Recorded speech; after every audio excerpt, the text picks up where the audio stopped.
I guess to start off with, could you tell me your name and what are we going to be talking about? Who are we talking about today and the reason why? My name's Guadalupe Castro. My son, Izaiah Luke Riojas, my oldest son, was brutally murdered in San Antonio, Texas on August the 15th, 2020 by 5 so-called friends that have been lying, that have tampered with evidence, that have made our lives hell, that have been covering up for each other, that smiled in my son's face and told him they were his friends. But at the end, they left him dead in the dark, in the grass, like his life didn't matter, like he was a nobody. And I just want justice to be served for my son. My son was murdered by all five. All five. Not just one person. They were all involved. They were all accomplices. And it was a setup. And the San Antonio homicide detectives didn't do anything to help my son and my family get closure and justice. They didn't answer any of our questions. And the DA is doing the same, which I spoke out, and now we have been treated like criminals, ignored.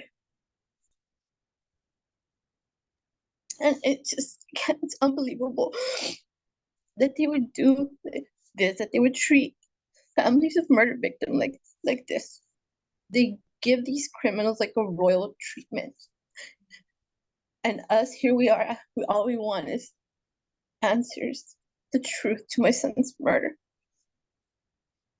And it was a murder that almost blew his head off, or they blew half of his head off for the back. My son suffered in the hands of those five monsters that night. And I have been getting nothing from these so-called homicide detectives and DA prosecutor Gretchen Flader.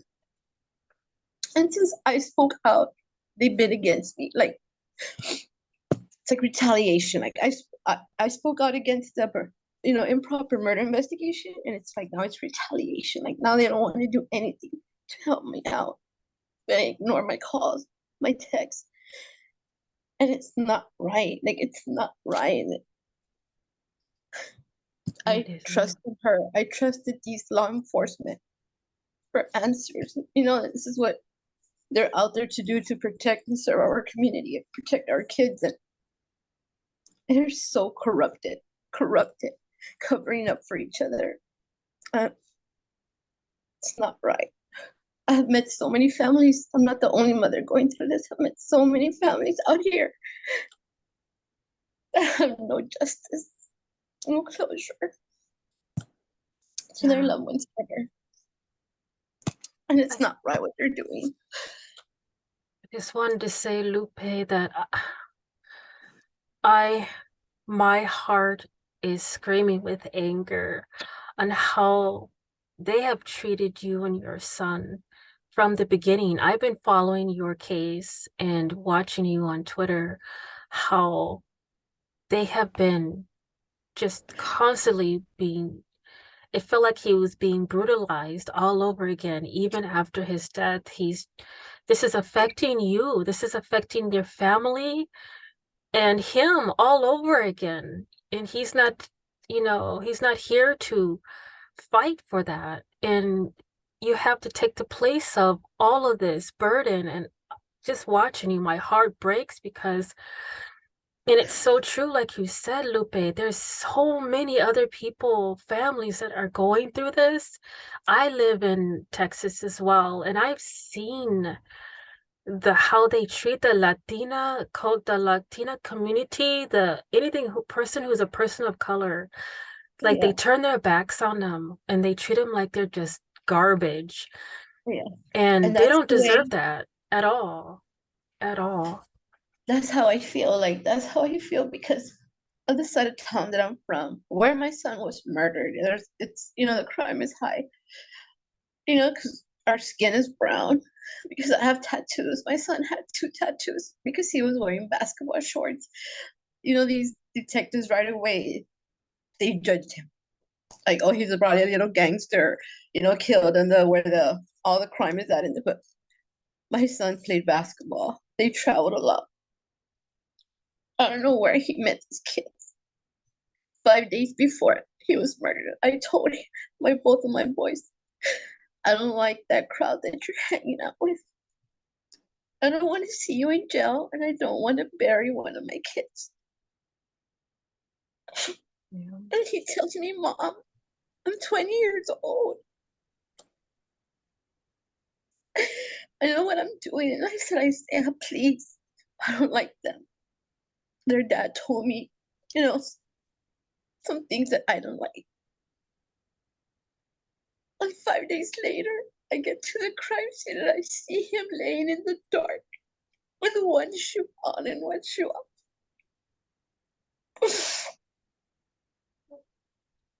Bro was screaming at me. I to get up. He wouldn't get up. And I asked the detective, can I hold my son? He can know that I'm here. And they were putting him in a body bag. And put him in a body bag. He tells me, Matt, in the condition they left him, they almost blew the back of his head off his gun. Mm. I could just see them putting him in a body bag. I'm so And I was on my sorry. screaming for him to get up. I said, Daddy, what did mommy tell you?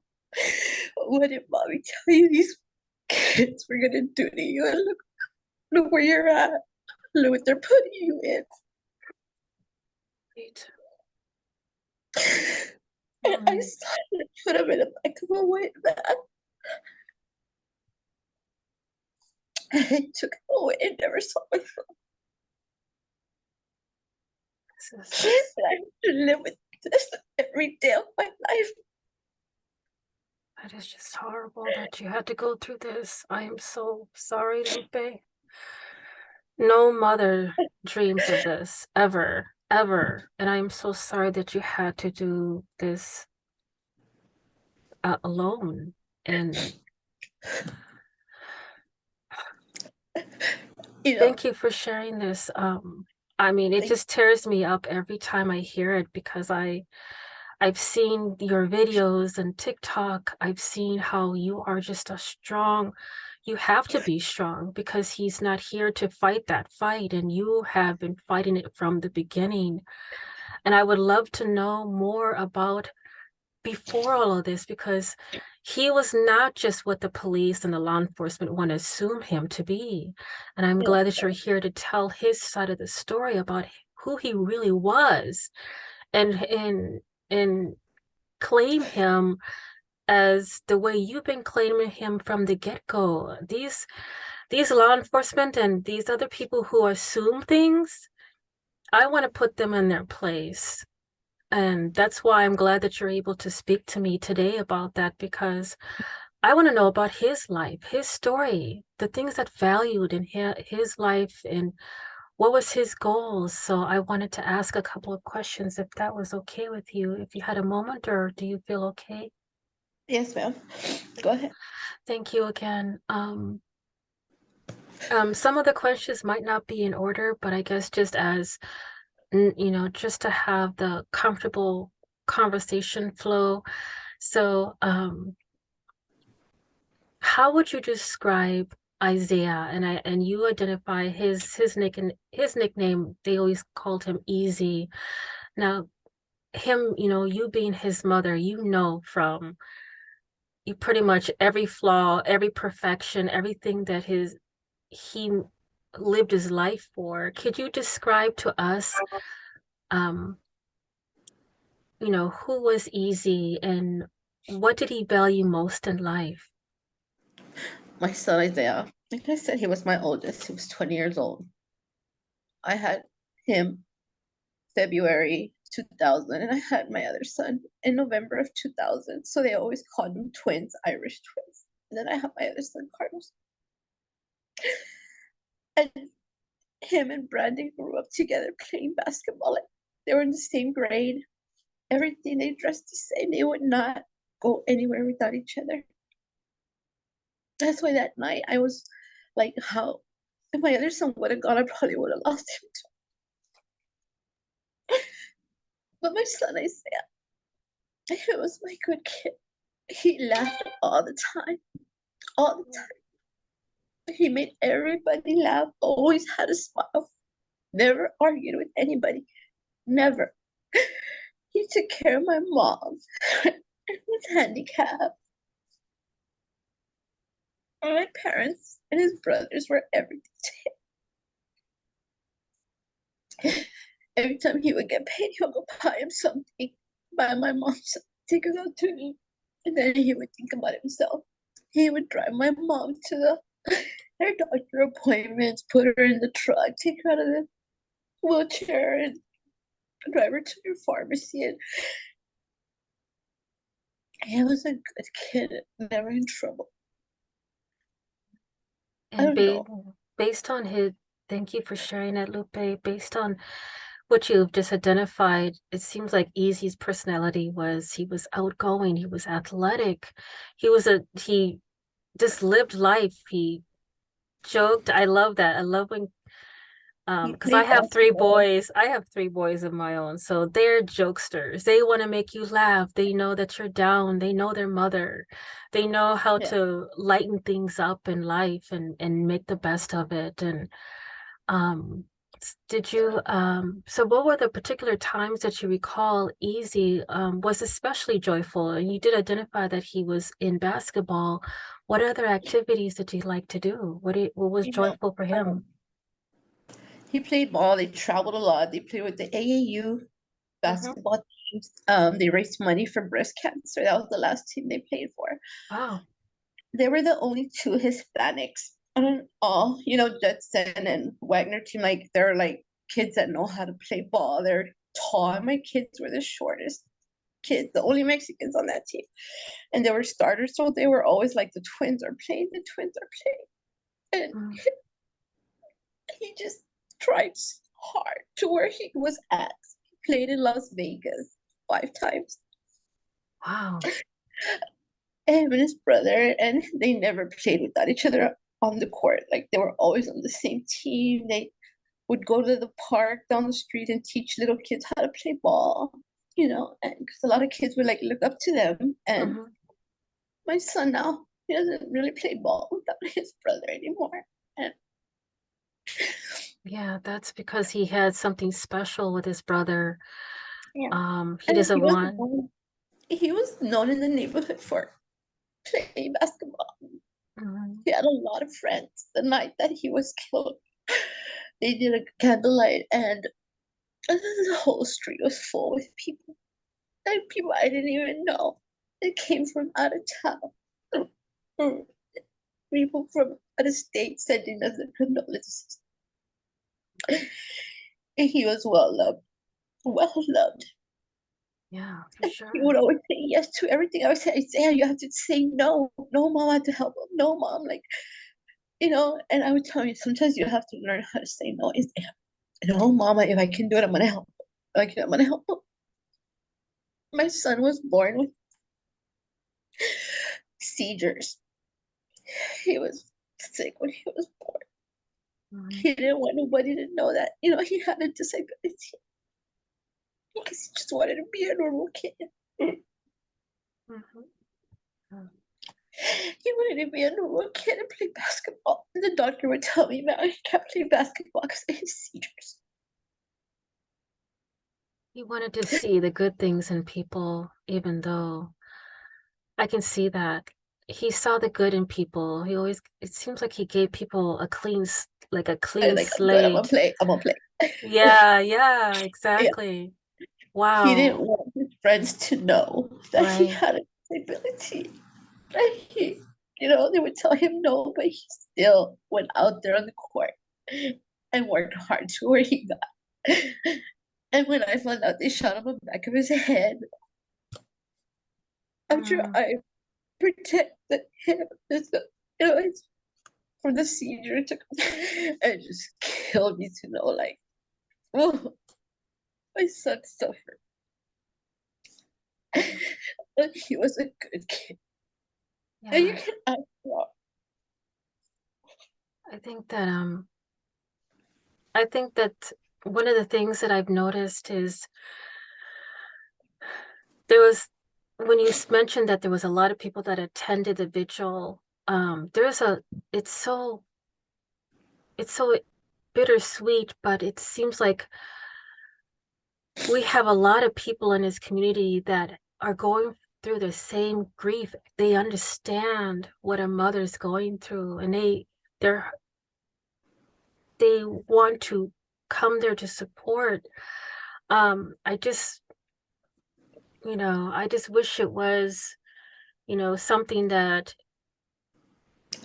someone else could attend, like his basketball game, or attending his graduations, or if he was going into college. We should have a stronger community as being people of color. It is so it's a struggle for especially a mother who is doing this all on her own. I'm glad that people were there to come and support, because they know that this is just it's awful that this had to happen. Just the point of having it happen to anyone. It is it's I, hard. It's so hard. since all this happened to me, and now I know what discrimination is. Now I know, I didn't think it was still around, whatever, like, but prejudice, things like that. When this happened, I didn't know where to turn. Mhm. Everybody kept telling me the cops, they didn't even let me in the police station. One time, they didn't even open the door. It was during COVID. They said, no, ma'am. I said, let me talk to the detective. They said, no. Mhm. And it's like, I've seen so many mothers that were like me, lost. And nobody knows the pain of losing a child unless you walk in our shoes. Right. From the day you wake up, from the minute you wake up to even when you're asleep, we're hurting. And I've seen so many mothers like out there that are in my shoes. That cops are just the detectives. To them, it's just a file with a number, another dead Mhm. person waiting for their trial or what, you know. And Yeah. A lot of Hispanic families from my side of town, about 80% speaks Spanish. Mhm. So I have started La Muerte de un Hijo, a nonprofit organization, which I try to help mothers of murdered children, That get their is story out there, their justice. Because nobody wants to help. Nobody wants to help, and nobody knows how corrupted these cops are. To them, our that kids is are. yeah. That is a beautiful thing that you were able to take this um and help other people, even though your heart is still wounded from all of this that's been going on. Can you, I would love to know more about that. If you had an opportunity to tell me more about your foundation, I would love to help others who are listening to this podcast and our conversation and talk and listening to your story and your son, Easy, how the struggles of not finding the community to come together in a time of mourning, and how to grieve, and how to go through the process of healing, and the different steps of grieving process, and helping each other out in a situation like this. I would love to know more about the foundation. Did you just start it recently? I started it like last year. I started helping mothers. I would always see mothers on TV crying, Mhm. asking for justice, that their child was murdered. And I would always look and say, oh God, please don't let me ever, be in those shoes. But it happened. It happened to me. Mm, Now I'm the mother on TV crying, asking for justice, fighting for justice, standing outside the police station mm. with fines. I never thought that I would be wearing a shirt with my son's pictures that says justice for Easy. Right. No mother ever thinks that. We No, get that call, and no. you don't know where to run, where to go. And every time I meet a mother, they contact me through Facebook, Twitter, they Mhm, ask me, how have I been so strong? mhm, Because of my other boys. Boys need me, my parents. Then I see these mothers over and over on TV fighting. I'm like, what's going on? Like, why aren't they helping them? Like, not even an answer. So I started going out there, meeting the parents, posting about their kids, going and putting crosses where their kids were murdered because mhm, nobody listens to us, to them. Like, they completely ignore, mhm, especially if the families are African American, Black, or Hispanic. mhm. In San Antonio, Hispanic have the highest rate of murder victims of unsolved cases. Right. There's mothers that are out there still standing with signs, and it's been 10 years, and they can't even get a call or an email from a detective. And it makes me angry. And I told the judge in November, I said, I refuse to be that mother that's going to live for the rest of their lives with why to my son's murder, no answers. I said, I refuse to be like those other mothers. Right. I said, they're strong, they're being strong, but I want answers. I want answers, and I'm going to give my son the justice that he deserves because nobody deserves to get murdered. And Absolutely. every time I meet a mom, I just want to hug her and tell her that it gets harder and harder every day. Mhm, It doesn't get easy. It doesn't get easy at all. And then the cops, detective, and the DA just making it harder on us. Like, we're grieving, we want answers. Like, mhm. our kids are getting murdered every day by gun violence. And you're not getting us justice. You're just arrest one and that's it. Like, no. What message are they sending all these kids out here? Right. With guns. Go kill somebody, cry, kick, and lie, and the detectives will let you go. Like, no, no. Justice needs to be served, and they need to treat everybody the same as if it was one of their own. And they don't. Absolutely. They don't. And I've lived through it, and it's not right. Just because they have the authority, they're law enforcement, they wear a badge, they wear a uniform. We all Mhm. bleed the same, and we should all Abs- get treated the same. Absolutely. And these kids are Absolutely. getting murdered, and we just want answers, justice, and we can't even get that. We can't even get a call back from the detective. We can't even get a call back from the DA. They can't even look at us in our face and give us a straight answer. But the case is already closed. Mm. It kills me. It kills me. Yeah, that's been one of the things that I have been pushing for on a previous conversation that I had with another mother who's going through the same thing. And it's I've even called out the law enforcement on my podcast. I said, y'all need to do better. Treat it as if it is your mother, your cousin, your own child. Like, just because we have the different, I completely agree. I completely agree, Lupe, when you say that we bleed the same color. You know, our skin, you know, is just a pigmentation difference. It's not anything else. We're human beings, and you should treat us as such. It's just like, I don't know how many times I have to say it, but I will say it till I'm blue in the face. And I'm hoping that there is justice.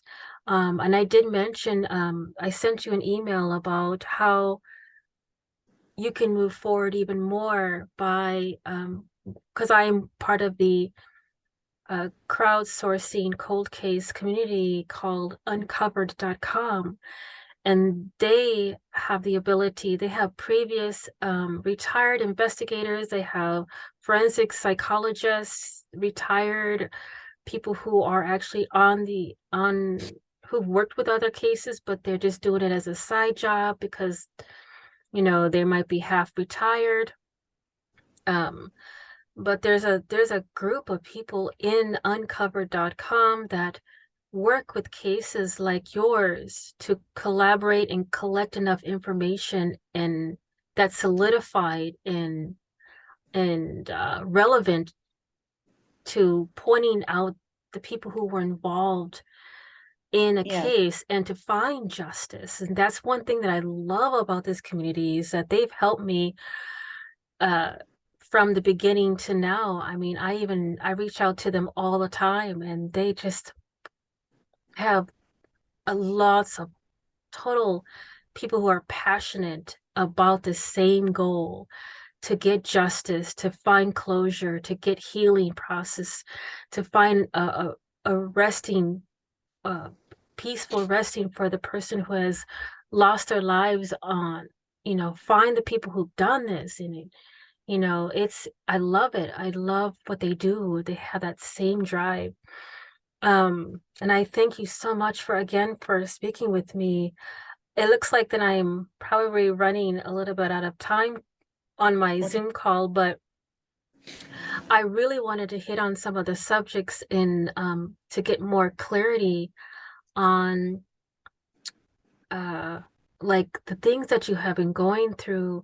Who are the people I know I might have to have you come back on, and I do apologize. I don't have the membership subscription for like extended long Zoom link. I'm an independent podcaster. I'm literally Okay. rubbing two pennies together, so I do apologize, but That's fine. I really wanted to get some names out there in Yes. regards to what you've been doing so far. Who are the people that these listeners need to reach out to blow up their phone, to be part of your voice in getting justice for Easy? That was my goal. If you were able to share at least something on what you've been doing so far and how we can help. Okay. Yes. Um, did you want me to come back on, or do you just want me to go on with I can mention the detectives' names and, the.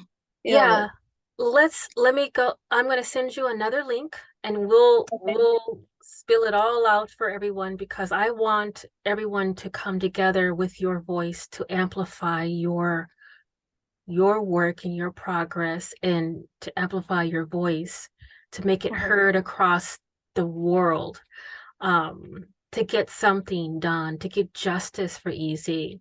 And I'm so excited because I really want this to happen. Thank you. I've been rooting for you since I've watched you and followed you through Twitter and No, thank TikTok, you.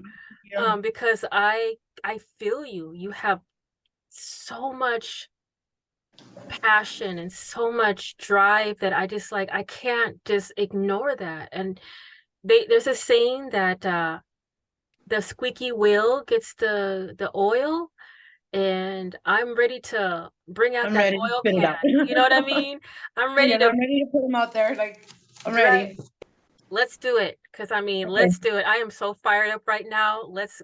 Please do start because you were on fire. You were just Okay. on it. I apologize. Okay. Um, since the day I spoke out in public on the KSAT 12 News and said that what that police report that was given to me by the San Antonio Police Department was a false report because that's not what was confirmed. My son was confirmed dead, murdered, robbed, and left for dead. Um, that's not what I heard. That's not what I saw. That's not what was confirmed. That's not nothing that that police report said is what happened the night that my son was murdered, even though I was not there. But that's what the detectives on the scene, what the cops on the scene told me, and I saw it with my eyes as no crime scene pictures were turned in. As y'all saw in the pictures, the video, how they dragged my son on his back through the apartment hallway. And they said, the police report said they carried him and that they got him help. No, they dragged my son like an animal through that hallway by his arms and his legs. They left him in the grass where my son passed away, where he was found deceased by a couple. And that's why I said my son was not carried. They did not get my son help. None of these females rendered aid. Nobody called 911 because Detective Bunnell and Sergeant Raul Cardenas say that these were scared little girls, so they didn't know what to do. Yet they can be in a car at midnight with older guys, you know, but they were scared to call 911. They're not scared to text and call them to go over there and see them in the middle of the night, and the mom allows them to go out. You know, nobody went and dragged them or pulled them from their hair to go sit in that car. If they're 14, 15 little girls and they're scared, they shouldn't have been there in the first place. Because my son did not go, or these boys did not go and drag them by their hair and sat them in the car. So for them to say that, no. They have a criminal background. There's a history of them doing this, setting up guys, you know, that they meet to get robbed. If you see the video, how they set up these little girls and they assault them. And Detective Bunnell and Sergeant Raul Cardenas said it was an accident. It was reported as a plane with guns. And then nobody saw a gun in their statements. And then everybody pointed at Jaime. The person that said that Jaime shot my son states she wasn't even there. How did Detective Bunnell and Sergeant Raul Cardenas get a statement from her? To me, she is the one, I believe she murdered my son. She shot my son because she's the one that set him up. But they ignored me completely. Sergeant Raul Cardenas only charged 1 out of 5 with the manslaughter, dropped the charges to manslaughter. I wasn't even aware. The bond was set at $25,000 for taking my son's life, for blowing half of his head off from the back.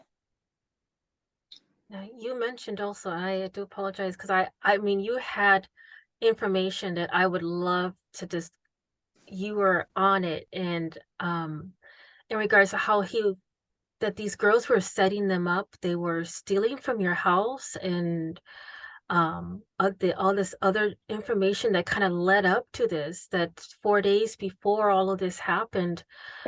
Tell me exactly what happened before, how this all came up, how did it got to this point? There was a video on social media that was brought up to my attention, you know, by my son's friends. Hey, look what they did. They set up, you know, your boys 4 days before at the mall.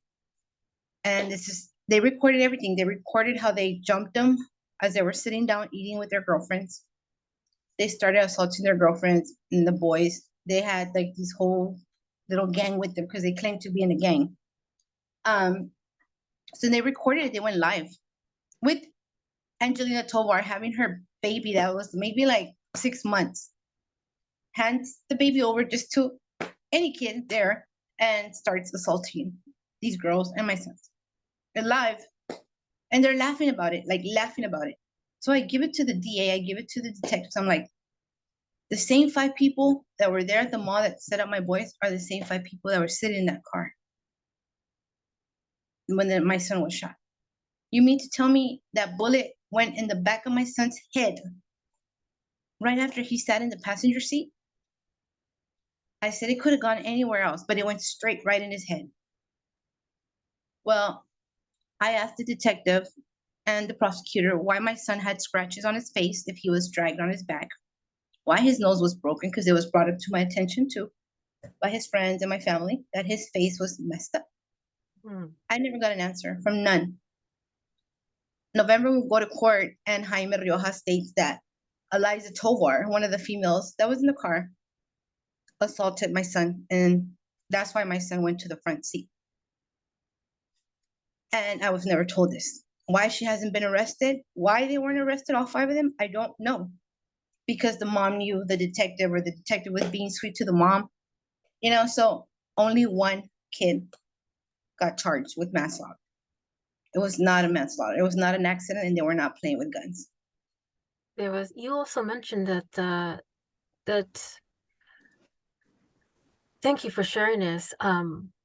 You also mentioned that they had this on a Ring video, and how the detectives have been extra lovey-dovey to these suspects in regards to that. That's something I would love to just So that Yeah. night when my son was murdered, there was in the hallway that they dragged him by his arms and his legs, or dragged him through. There was a doorbell ringer. There was 4 doors, and one had a doorbell ringer. Caught everything on tape as they dragged my son, all 5 of them, by his arms and his legs. Detective Bunnell confirmed the next day. I went with an SAPD officer to make a report, to make sure they got the video. The resident says there is footage of them dragging my son, all 5 of them, that he would show it to me. So the SAPD officer starts looking through that man's phone, and he gets to the time and everything, and he turns around and he goes, "Miss Castro, the video's not here." So we're like, and the man tells me, "Well, the detective came by early this morning, but he never told me he was going to take the video." And I'm like, okay, so we're all standing there by his door, and the SAPD officer calls Detective Bunnell on his phone, and he's on speaker, and Detective Bunnell confirms he has the video. He took it, he had it, and he saw all 5 dragging my son. And if I would have seen it, they couldn't use it in court. So that's how everything ended. These detectives or these cops couldn't even call the firefighters to clean up my son's blood. The video I took from that showed that they dragged him was the next day.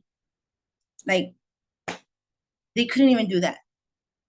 So the cop is like, "I'm sorry, ma'am, you had to see this. I don't know why they didn't call the cleanup crew, whatever, the fire department." So I started recording, and that's when I said they dragged my son. Like, then it was a manslaughter charge and only one on $25,000 bond. Then one of the females messages me, "You thought you had a video. Where is it at?" I'm like, how do they know what evidence there is? I called Sergeant Raul Cardenas, the supervisor, the next day. He tells me the video wasn't recording. I said, "No, you're lying, because Detective Bunnell confirmed, and I even have it on video. I have it on a police report." And he says, "It wasn't recording." And I'm like, so the video just grew legs and walked away. When I recorded this Sergeant Cardenas, I recorded him on a phone call because everything I was being told kept changing. Everything was different from that night. So I started, recording and sending everything by email to have my proof.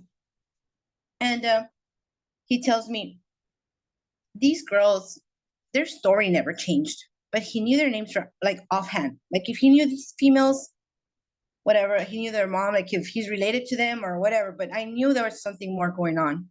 Days after the mom of those females, Anita Sertuche, posted on my son's justice page on Facebook, "The detective is being so sweet. He just called to see how I was doing." And the aunt, her sister, posted, "We don't call the cops. We just take screenshots and we call the detective. He's on our side anyways." When I saw that, I said, this is why my son's evidence went missing. This is why her daughters are walking free, and her boyfriend that she couldn't identify that night, and their other friend. This is why everything's being pointed on one person. This is why my son did not get a fair trial in Bexar County. And this is what they're covering up. They're covering up what Sergeant Raul Cardenas did, because he was being sweet to the mother. I couldn't get a phone call from him regarding my son, or to ask a question, or to give a statement. They never asked anybody, none of us, to give a statement on my son's. Like, they asked me, "Tell me about your son." They never even asked for a picture of my son when he was alive. So since then, I said, no, like, these detectives, it's not right. And everything kept changing, that the whole story changed. And they knew things about my son's bank account. What? I'm like, how do they know that I made a police report on my son's bank account? Because they stole money from my son's bank account in different stores. Oh my gosh. They took his phone. The gun that was used in the murder to murder my son was found in a trash can, wrapped in a blue towel with my son's phone, and they said it was an accident. I said, how can it be an accident? That's choice to leave the crime scene. Joresy Martinez went to my house to tell my other son that his brother was shot. Never said he had the gun with him. He went to go put it a couple of streets down, went to the car wash on the other side of town, washed the car, cleaned it with his white tee, and Mm-mm. abandoned the car in a parking lot and turned in himself 17 hours later with his attorney because he already knew he had, they murdered my son. My son was dead. They knew. So they got an attorney, went in with him. He walked out free. That No is charges. No charges. absolutely There's ruthless. video of Wow. him. He took the detective where the gun was at. He took the detective where the car was at. Mm. And they allowed him to walk free. Why? Because they couldn't make it look like an accident. The choice that he did to go hide the gun, wash the car, abandon the car, that's not an accident. That's a choice he did. Right. And Exactly. I told the DA, he went to my house first. I said, why isn't it on his statement? And on Mhm. his statement, when he was arrested last year, and in 2021, because the DA reopened the case, I said, why don't y'all mention that he went to my house first? It's not on, so he's already lying. He Mm-mm. admitted that my son didn't look good. I said, so he admits that my son didn't look good as they took him off of the car. Yet he didn't render aid. He decided to leave. Yeah. Now charges were dropped against him last year. Like I guess in October, Mhm. because the DA couldn't prove that, he went to go hide the gun. And I'm like, well, obviously he wasn't at the crime scene. The car wasn't at the crime scene. I said, and if you would have asked us for a statement, we all would have said we saw him pull up to my house and tell us that, my son was dead, shot. But they Mm. never got a statement from us because they couldn't prove it was him. And I told the DA recently, I said, if you knew that he went to my house and I told you that it was not on his report, could have asked us for a statement. And my mom told her, I opened the door for Joe to see when he asked for my grandson. Nobody has asked me not one question. I saw my grandson get in the back seat of that car. She goes, my grandson turned around and he goes, I'll be back, Grandma. Save me a piece of chicken. That's Mm. it. And my mom says, nobody has asked me anything. Nothing. Mm-mm. Cannot The believe that. detectives have the 405 that were in the car, charged one, who have Mhm. lied since day one, tampered with evidence because nobody else can go hide the gun, wash the car, and they have them as witnesses in my son's case. Not even the people that found my son dead were their statements used in court, nor, give me the chance to even say what they saw, what they heard that night. Mm. I wasn't even given a chance, like you gave me a chance to, Yeah. to see what my son was like. Yeah. This is what's something that should have happened from the beginning, and I wish that had happened because you have been doing this for 2 years, going on 3 Yeah. almost. And the type of respect that you should have deserved should have been from day one. And on top of that, this should have never, ever happened. Period. My son This, was the fourth case in Bexar County. yeah. He was the fourth case in Bexar County that Detective Bunnell, according to San Antonio prosecutor Richard Flader, that Detective Bunnell did an improper murder investigation, that he lied on a police report. Next meeting, we go 2 weeks later to meet up with her again in her office because she didn't have all the evidence. Detective Bunnell fell off the earth. Mm. He was forced to retire. Sergeant Raul Cardenas is not the supervisor to the San Antonio homicide unit. And now they're nobody in my son's case. All of a sudden, they're gone, disappeared. Not even a beat from them. Wow. Not even to go to court with, testify or say what they saw. Nothing. I was threatened by Detective Bunnell that if I didn't let him do the investigation, he was going to make sure that my other son pulled chain with the kid that murdered his brother. What? Because I wasn't letting him do his job. Man, I'm sorry. Yes. The negrita just came out of me because I would have been like, listen, I wish you would say something to me like that, because I would have gone to jail for the type of disrespect that they've treated you from the beginning. I swear, I'm kind of glad that I'm not down there for you right now, because I would have been in and out of jail. There was another case here in San Antonio where the parents murdered the baby King. Oh, Well, the parent, whatever, it was the parents, and they murdered the baby. It was a big, case here in San Antonio. Well, Detective Bunnell tells me, if you don't let me do my investigation and you keep like interfering, I'm gonna arrest you like I did to baby King's grandma and aunt and hold you and your son till trial starts. How would I know he's the detective, the homicide, or he was the homicide detective to that case? Okay. And then he tells me, I go, why was Jaime's bond was set at 25,000? He tells me that's when you vote for a Democrat, like Joe Gonzalez, not a Republican, like La Hood, which is the DA here. But what does politics have to do with my son's murder? Right. And it's just, they've been so disrespectful. These detectives don't have the heart, don't care, nothing. And I would say that to their face. And that's why now I'm like, I'm going to speak out and I'm going to say the way it is. Yeah, you do Everything that. was reported to Internal Affairs. Sergeant Pendejo confirmed all the threats he made, Detective Bunnell. And he said he saw nothing wrong with the threats. For me to go talk to Sergeant Raul Cardenas. Well, Lupe, I'm just going to let you know. This is going to stop here. This bullshit that they're treating you and disrespecting you and literally re-victimizing you and your family and easy, that's going to stop. I'm sorry. Yeah. I'm putting in my 2 cents. I cannot stand the arrogance and the disrespect. As law enforcement, right? Yes.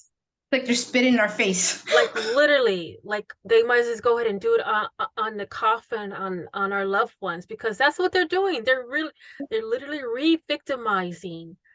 It's like the loved ones. Because we're Mexican, because we're like, we don't have the money just to go and, we're not rich, or, we have to do this to get money, to bury our loved ones, because we just don't have money from one day to the next, it's a lot. And then for them to be doing this to us, like, he would call me to threaten me that he's going to arrest me because I was harassing my son's killers and he was going to press charges on me.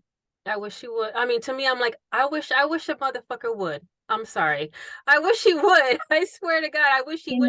If I was in the same situation, I will be in jail the majority of my life until I got the justice. And I'm glad that you are voicing your strong opinion against the arrogance and the disrespect from the law enforcement here in San Antonio that they're covering up for. And I'm sure I'm not the only victim here in San Antonio that they did that to, because they don't care. They don't care. They can be if they've been in the law enforcement 26 years and 27 years. Okay, if you're tired of your job, then let somebody else do it. Right. Because these are our loved ones that are getting murdered. We want answers. And you're just like, okay, there. Like, he told me, I only do VIP cases, Detective Bunnell. That's what he told me. He only does VIP cases. Mierda. That's mierda. Fuck, like, I'm like, you should treat everybody the same. Everybody. What do you mean? There's no VIP cases. There's no VIP murders. There's nothing. Like, you should treat everybody the same and get everybody justice and closure. Exactly. Don't pick and choose what case you're going to do this and what case you're going to do that. Like, Prosecutor Gretchen Flader from the DA's office has a history from the Houston DA's office of doing what she's doing to my family in Houston. Like, you did it over there, it's on the internet, it's out there. So I read about it. Same thing she did over there. She's doing it to me. And I'm just like, and I told her the other day, I said, this is not something that you just, it happened, or like, you've done this before. You know what you're doing.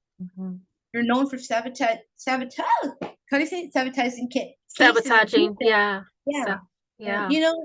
Mothers of murdered children, and now you're doing it to me. Like, that's bullshit. That's some bullshit. That is so. Oh my gosh. Why? Because they have the authority and the abuse of it. They're abusing their power, and it's pissing me off. I'm so glad that you reached out to me, because I'm a firecracker. I mean, my mother is Mexican and my dad is black, so I know, like, I am enraged just right now with all my ancestors are probably like like Yeah, lashing out yeah. because we need justice for Easy, and I am so behind you 120%. And I'm not gonna stop. Like I'm not gonna No, stop. don't And stop at all. I have Keep been told, going. be careful if you go out because a lot of people that speak out against the cops, end up getting killed or, an accident happens to them. But you know what? This was my son that was brutally murdered. He suffered in the hands of these 5 monsters, which are out here committing crimes and Mhm. harassing us, and they're not doing nothing about it. And I'm Yeah, going to speak out till justice is served for my son. yeah, I mean, I've seen the videos of them just like glorifying and trying to play like quote unquote paying respect to Easy with their t-shirts and Yeah, having these little drinking parties. And so you know what? they're celebrating the murder of my son, and Right. these detectives can't see that. Like, come on. That's to me, it's like you guys are literally dancing on someone's grave and like that's just so disrespectful. Well, let me tell you, they showed up to the candlelight the night that my son was murdered. Oh, With really? T-shirts and pictures and candles, these females. There are Like some nothing. scandalous oh my Wannabe gosh. gangsters, Yeah, I yeah. wanted to say that because so They claim that true. nobody beats them up. But, if you ask Oh, around San Antonio, they're known for setting up people. And the proof is there, the evidence is there, the videos are there. And these law enforcement, detectives, mhm, cops, whatever, allow them to do this. So I told the DA, you can prevent another mother mhm, from burying or, grieving the loss of a child. right. You can prevent this from happening to another kid, getting them set up and, robbing them and beating their ass and recording it and laughing about it, humiliating them on social media. But yet you're defending those who are doing wrong to others. They're gonna Mm, end up killing somebody else, and I'm gonna turn around and blame it on you because they've gotten a DUI. They're mm. already pending charges on other cases for assault, and this DA is just defending them. She asked me, "What did they do to my son?" Mm. Well, I want to put in my extra 2 cents, and I'm going to clip this out because the negrita side of me is going to tell her. I said, you know what?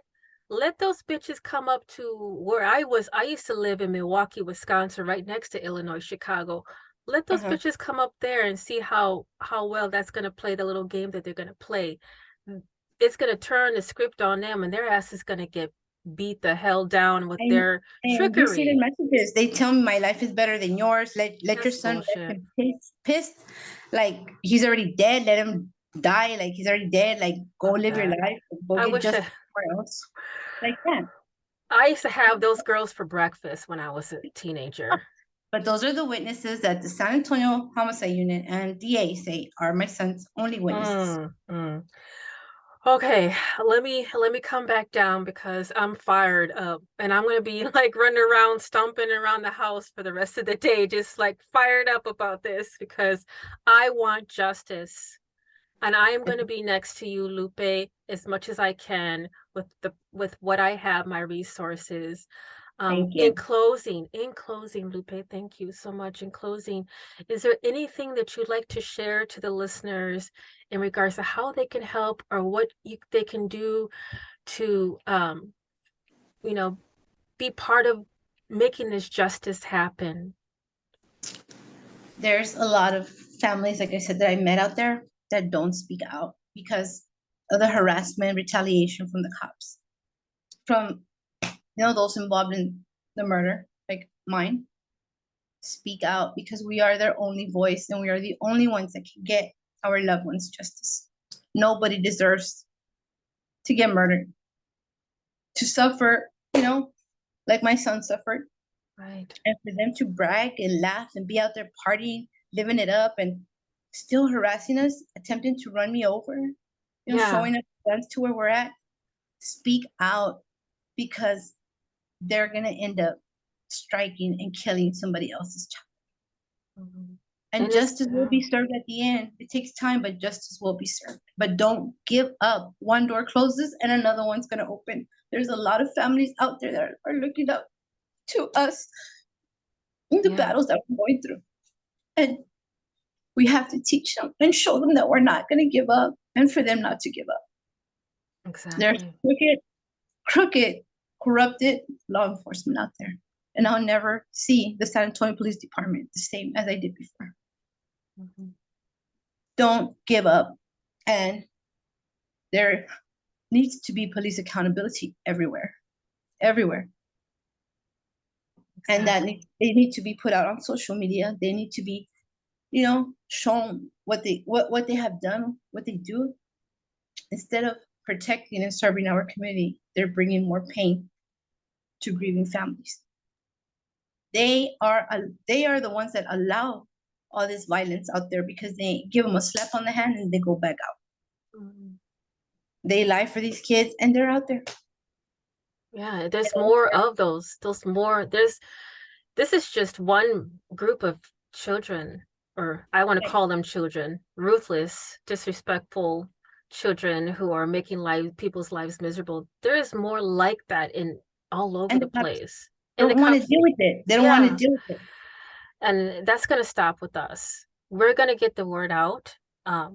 And I know the listeners, I know that this is being recorded, but once I release this, I know that the listeners are probably going to be as fired up and raring to go and taking action as much as possible. So I will Thank you. definitely have any additional things in the show notes that where they can go to if there's like, if you have a petition, if there's anything that I need to put in there.